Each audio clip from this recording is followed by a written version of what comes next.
রাহমাতুল লিল আলামিন করে পাঠিয়েছে। যুবক বন্ধুরা, আমাদের রাসূল সাল্লাল্লাহু তাআলা আলাইহি ওয়াসাল্লামকে কেমন রহমত করে পাঠিয়েছে আমাদের সংক্ষিপ্ত সময়ের মধ্যে আপনাদের সংক্ষিপ্ত সময়ের মধ্যে আলোচনা করব। দেখবেন কিয়ামতের মাঠ রাসূলের ময়দান কায়েম হয়ে যাবে। আল্লাহ তাআলা ডাক দিয়ে বলবে, আয় ইসরাফিল বাঁশুরি বাজায় দাও।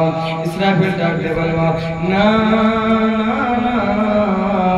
আমি বাঁশুরি বাজাবো না। আল্লাহ তাআলা ডাক দিয়ে বলবে, আয় ইসরাফিল কেন বাঁশি বাজাবো না? কেমন কেন কিসের জন্য বাঁশি বাজাবো না? হযরত ইসরাফিল আলাইহিস সালাম ডাক দিয়ে কইবা, ও মালিক, আমার এখন নবীজিকে উঠানো হয় না, আমি যদি বাঁশি বাজাই গো বড় আওয়াজ হবে, নবীজি শুনতে হবে। নবী যখন রাগান্বিত হয়ে যাবে, আমি ইসরাফিল ধ্বংস হয়ে যাব। জিবরাইলকে ডাক দেবে আল্লাহ তাআলা, আয় জিবরাইল তুমি যাও যাও যাও, আমার নবীকে উঠিয়ে লয়ে আসো। যাও জিবরাইল, আমার নবীকে রওজা থেকে উঠিয়ে নিয়ে আসো। জিবরাইল ডাক দেবে, মালিক উঠাই নবীজির রওজা কতক্ষণ পাকে যেতে হবে? আল্লাহ তাআলা ডাক দেবে, আয় জিবরাইল যাও যাও, তুমি সোজা বরাবর চলে যাও। সোজা বরাবর চলো, দেখবা কি নূরের বাতি জ্বলতেছে। সেখানে যাওয়ার পরে দেখবা আমার রাসূলুল্লাহর রওজা আছে, সেখানে আমার সালাম জানাইবা। আল্লাহ তাআলা তোমার পক্ষে সালাম দিয়ে সেই সালাম জানাইবা, আর এই হাসরের ময়দানের দাওয়াত তুমি দিয়ে দিবা। হযরত জিবরাইল আলাইহিস সালাম নবীজির মহজর পাশে কাছে যেয়ে বলে, ইয়া রাসূলুল্লাহ, ইয়া হাবিবাল্লাহ, নবী গো, আল্লাহ তাআলা সালাম আপনার জন্য এবং হাসরের ময়দানে আপনাকে দাওয়াত দিয়েছে গো হুজুর। নবী যখন দেখবেন চারদিকে তাকিয়ে দেখবেন কিন্তু কোনো উম্মত দেখা যায় না। জিবরাইলকে ডাক দিয়ে বলবে, এই জিবরাইল, আমাকে উম্মতকে জাহান্নামে নিয়ে যাওয়া হয়ে গেছে, আমাকে সর্বশেষে ওঠানো হয়েছে। জিবরাইল বলবে, ও গো হুজুর, এখনো পর্যন্ত ইসরাফিল বাঁশুরি বাজায় না গো। সেই সময় দেখবে জিবরাইল যে নবীজির কাফনে যেন কাদা মাটি লেগে আছে। নবীজিকে ডাক দিয়ে বলবে, এই নবীজি, আপনার কাফন মোবারকে কাদা মাটি লেগে আছে গো, আপনি যদি অনুমতি দেন তাহলে আমি পরিষ্কার করে দেব গো নবীজি। নবীজি ডাক দিয়ে বলবে, আরে জিবরাইল, আমি উম্মতের জন্য কেঁদে আমি কাফন বানাইতে কাদা মাটি করেছি, পরিষ্কার করা লাগবে না রে। আমি আল্লাহর যা করব মালিক, দেখ শুনি আমি আমার উম্মতের জন্য কেঁদে আমি কাফন বানাইছি মালিক। আমার যে কাদরের কারণে আমার উম্মতকে আল্লাহ তাআলা জান্নাতি করে দেন। এই আমাদের উম্মত মুহাম্মাদের সম্মান কত হবে জানেননি? আমার উম্মত মুহাম্মাদে নূহ নবীর আমার সাক্ষী হবা। নূহ নবীকে ডাক দিয়ে বলবে, এই নূহ নবীর উম্মতকে ডাক দিয়ে বলবে, ও মালিক, নূহ আমাদেরকে দাওয়াত দেয় নাই, সেই কারণে আমরা জাহান্নামে। নূহ নবীকে ডাক দিয়ে বলবে, আল্লাহ তাআলা কি রে নূহ, তুমি কি দাওয়াত দাও নাই? নূহ ডাক দিয়ে বলবে, মালিক 9.5 বছর দাওয়াত দিলাম গো মালিক, তারপরে সে করে দাওয়াত দেয় না। আপনি কাস্তে বানাইতে বললেন, নৌকা বানাইতে বললেন, নৌকা বানাইলাম, প্রধান দিলেন, তাদেরকে বন্যা দিলেন, তাদেরকে বাজারকে মারলেন গো আল্লাহ। আজকে সারা বলে কি জানা আমি দাওয়াত দিই নাই। আল্লাহ তাআলা ডাকতে বলবেন, এই দাঁড়ায় চলবে না, এই সাক্ষীর দাঁড়ায় চলবে না, তোমার কি কোনো সাক্ষী আসেনি? বলো বলো, তোমার কি কোনো সাক্ষী আসেনি? নূহ নবী ডাকতে বলবে, হ্যাঁ আছে আছে, আমার সাক্ষী আছে। বলো বলো, তোমার কোন সাক্ষী আছে? তোমার সাক্ষী কি? নূহ নবী ডাকতে বলবে, ও মালিক, আমার সাক্ষী হলো উম্মতে মুহাম্মাদি। উম্মতে মুহাম্মাদিকে ডাকতে বলবে, এই উম্মতে মুহাম্মাদি, নূহ যা বলছে কি সত্য যে তোমরা জানো নি? নূহ যে দাওয়াত দিয়েছে সত্য যে তোমরা জানো নি? আমরা উম্মতে সত্যতে থাকবো, আমরা উম্মতে মুহাম্মাদি সব ডাকতে বলবো, ও মালিক, নূহ যে দাওয়াত দিয়েছে সত্য। নূহ নবীর উম্মতে ডাকতে বলবে, ও মালিক, উম্মতে মুহাম্মাদিরা তো আমাদের যুগেই ছিল না, এই যুগের চারাই তো সাক্ষী হয় না।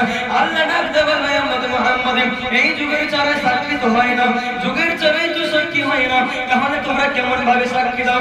আমরা উম্মতে মুহাম্মদে ডাকতে পারবো, ও মালিক আপনি বলেছেন নবীজিকে, নবীজি আমাদেরকে বলেছেন, সেদিকে আমরা সাক্ষী দিই। আপনি যদি সত্যি বলে থাকেন, নবীজি বললেন সত্য, নবীজি আমাদেরকে সাক্ষী বলেছেন, নবীজি আমাদেরকে সত্য বলেছেন, আমরাও সাক্ষী দিই সত্যি।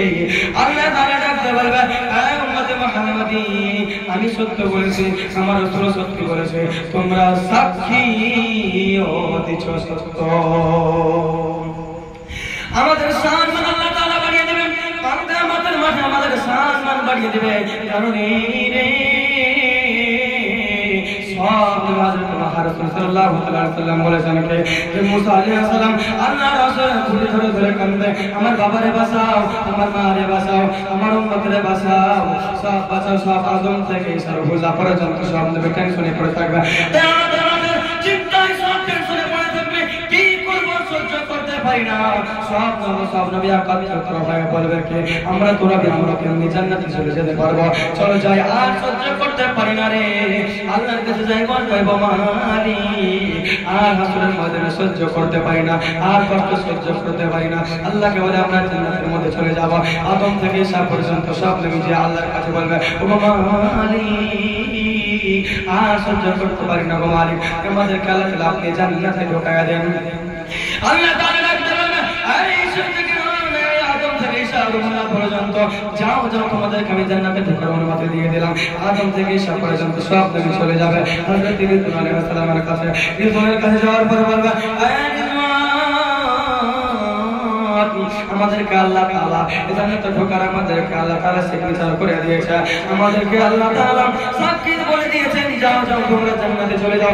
ইব্রাহিম আলাইহিস সালাম ডাকতে বলবে, এই আদম থেকে ঈসা পর্যন্ত তোমরা শুনে নাও, আল্লাহ তোমাদেরকে জান্নাতে ঢুকতে বলেছেন, কিন্তু তারপরে আমাকে আল্লাহ তাআলা একটা কথা বলেছেন, যতক্ষণ পর্যন্ত আমার রাসূলুল্লাহ, আমার মুহাম্মদ রাসূলুল্লাহ যে জান্নাতের চাবি যতক্ষণ পর্যন্ত তালা না করবে, কোন নবীকে জান্নাতে প্রবেশ করতে দিবা না। ইদন ডাকতে বলবে, এই আদম থেকে ঈসা রুহুল্লাহ পর্যন্ত তোমরা যদি ওই নবীর সাক্ষী, তোমার ওই নবীর সিগনেচার যদি দিয়ে দিতে পারো, আমি তাহলে তোমাদেরকে জান্নাতে ঢোকার অনুমতি দিয়ে দেব। সব হযরত আদম থেকে ঈসা রুহুল্লাহ পর্যন্ত ছুটে চলে যাবেন মিজানের কাছে। মিজানের কাছে যাওয়ার পর দেখবেন যে নবী কিন্তু দেখতে পাবেন না, নবী কিন্তু থাকবেন না, হাসান হোসেন দেখতে পাবেন। হাসান হোসেনের ডাকতে পারবা, ও হাসান হোসেন তোমার নানা কয়। হাসান হোসেনকে প্রথমে যা সালাম দিবা, হাসান হোসেন কিন্তু সালামের উত্তর দিবে না। হাসান হোসেনরা ডাকতে পারবা, হাসান হোসেন তোমার নানা কই, তোমার নানা কই। হাসান হোসেন ডাকতে বলবে, আদম থেকে ঈসা রুহুল্লাহ পর্যন্ত আমার নানা কই আমরা জানি না, আমার নানা কই আমরা জানি না। হযরত আদম থেকে ঈসা রুহুল্লাহ পর্যন্ত বলবে, হাসান হোসেন তোমরা যে মিজানের কাছে কারণ কি? হাসান হোসেন ডাকতে বলবে, তুমি আদম থেকে ঈসা পর্যন্ত তোমরা শুনে নাও, আমার নানা যেদিন ইন্তেকাল হয় 12 রবিউল আউয়াল মাসে, আমাদেরকে ডাকতে বলে, ও আমার নাতি ভাইরা তোমরা শোনো, কাল কিয়ামতের মাঠে হাসরের ময়দানে হুলাহুলি শুরু হয়ে যাবে, দৌড়াদৌড়ি শুরু হয়ে যাবে, আমি কোথায় যাব না যাব তা ঠিক থাকবে না। তাই বলবো তোমরা কবর থেকে উঠে সঙ্গে সঙ্গে কিন্তু মিজানের পাল্লার কাছে চলে যাবা। মিজানের পাল্লার কাছে যাই না, আমার উম্মতের গুনাহ নেকি যদি যখন ঘোষণা করা হবে, আমার উম্মতের যদি গুনাহ বেশি হয়ে যায় নেকি কম হয়ে যায় রে, তোমাদের শাহাদাতের নেকি দিয়ে আমার উম্মতরে জান্নাতি বানায় দিবা, আমার উম্মতরে জান্নাতি বানায় দিবা। তোমাদের শাহাদাতের নেকি দিয়াও যদি জান্নাতি না হয় রে, তোমাদের শাহাদাতের নেকি দিও যদি জান্নাতি না হয়, তোমরা দুই ভাই মিজানের পাল্লা উঠে বসে থাকবা। আমি নবী না আসা পর্যন্ত তাদেরকে একটা উম্মতের জাহান্নামে না যায়।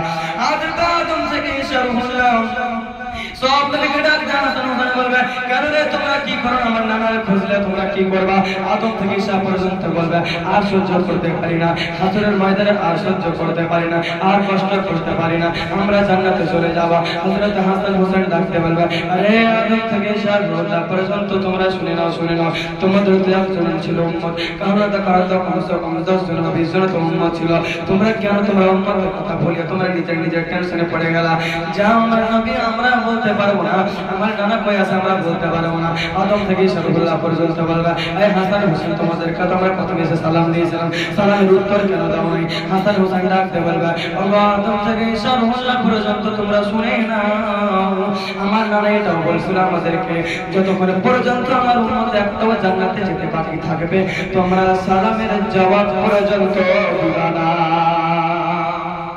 যতক্ষণ পর্যন্ত একটা উম্মত আমার বাকি থাকবে জান্নাতে যেতে ততক্ষণ পর্যন্ত কোন নবী যদি আমায় সালাম দেয় সালামের জবাব পর্যন্ত দিবে না নবীদের কাছে যে দেখবেন কেমন রাসূল সাল্লাল্লাহু তাআলা আলাইহি ওয়াসাল্লাম হাউজে কাউসারে পানি পান করাবেন উম্মতদেরকে নবীজির কাছে ডাকতে বলবে ওগো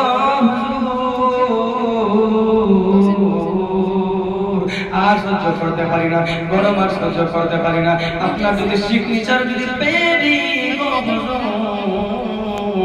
তাহলে আমরা জান্নাতে হয়ে যাব দয়া করে হুজুর গো আপনার সিগনেচার আমাদেরকে করে দেন হুজুর গো দয়া করে আপনি সিগনেচার করে দেন বলছেন কাউসারে পানি যখন উম্মতকে পিলানো হবে এতটা পাত্র হবে আসমান যত দ্বার আছে তারা সমতুল্য পাত্র হবে হযরত উমর উঠে আবু বকরকে দেবে আবু বকর নবীজিকে দেবে নবীজি কিন্তু কাউসারে পানি উঠাইয়া দিয়ে উম্মতকে দিবে আর নবীজি বলবেন কি আদম থেকে ঈসা পর্যন্ত তোমরা শুনে নাও যতক্ষণ পর্যন্ত আমার একটা উম্মত জান্নাতে যেতে বাকি থাকবে রে ততক্ষণ পর্যন্ত আমি সিগনেচার যেন করব না রাসূল সাল্লাল্লাহু আলাইহি ওয়াসাল্লাম বলেছিলেন দেখলাম কি কেউ একজন উম্মত নিয়ে আসে হাসরের ময়দানে কেউ 2 জন কেউ 4 জন কেউ 10 জন কেউ 40 জনের বেশি নয় কিন্তু একজন একটা নবী কিন্তু 6 লক্ষ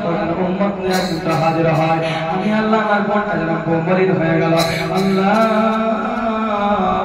আল্লাহ ডাকতে বলে ও আমার নবীজি মুহাম্মদ রাসূলুল্লাহ তুমি শোনো কেন তোমার মনটা মলিন হয়ে গেল ডান দিকে তাকায় আসমান থেকে জমিন পর্যন্ত মানুষ নবীজি বাম দিকে তাকাইলেন নবীজি দেখতে পেলেন জমিন থেকে আকাশ পর্যন্ত মানুষ নবীজি সামনে তাকাইলেন জমিন থেকে আকাশ পর্যন্ত মানুষ নবীজি পিছনে তাকালেন জমিন থেকে আসমান পর্যন্ত মানুষ নবীজিকে বলেন ওগো নবীজি শুধু 6 লক্ষ উম্মত দেখে আপনি এত ঘাবড়াইছেন সামনে পিছনে ডানে বামে যত উম্মত দেখছো সব আপনি রাসূলুল্লাহর উম্মত